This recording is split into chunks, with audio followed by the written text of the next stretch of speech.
Hey there and welcome to the info. In this weekly update episode, I'll bring you latest information and technological stuff which are trending as well as the few other news which every geek should know. So let's get started. Alright, so let's start with the Apple's iPhone X. So Apple have introduced three new smartphones, iPhone 8, iPhone 8 Plus and iPhone X. So the most interesting among these are obviously the iPhone X, and iPhone X does have all touchscreen operation mode and it doesn't involve in any key in the operating system.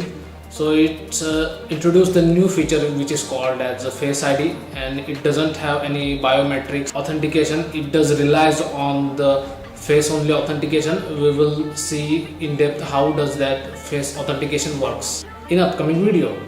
Next up is from the AMD. The AMD's upcoming mobile APU series is expected to perform up to 90% over the current Bristol Rig generation of the APU, and it is expected that these new APUs does employ the Zen based cores and Vega based graphic processors.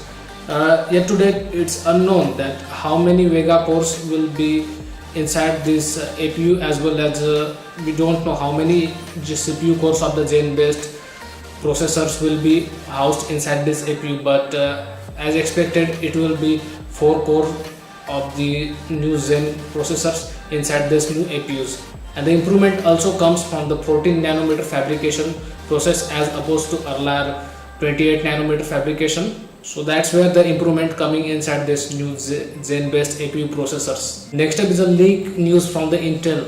The Intel is going to introduce mainstream 8 core 16 thread platforms in the second half of the 2018, which will be based upon the Ice Lake processors.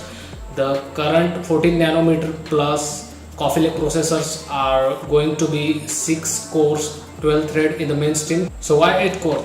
Well, the increasing competition and pressure from the AMD's Ryzen processors have seems to be taken strong in the consumer market, and likely this is the strategic decision of Intel of bringing the same 8 core 16 thread mainstream platform in the consumer segment. Next up is from the ISRO, the Indian Space Research Organization.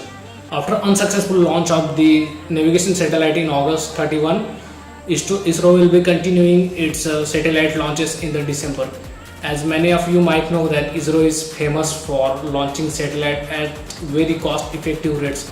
That's why the companies and the nations around the world who are interested in sending satellite at very cost effective rates are preferring ISRO to launch their satellites.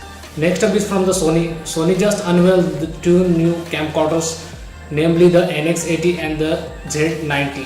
These camcorders are employing the 1-inch sensor. So the bigger 1-inch sensor does have advantage over the regular camcorders, which does have smaller 3 sensors in them.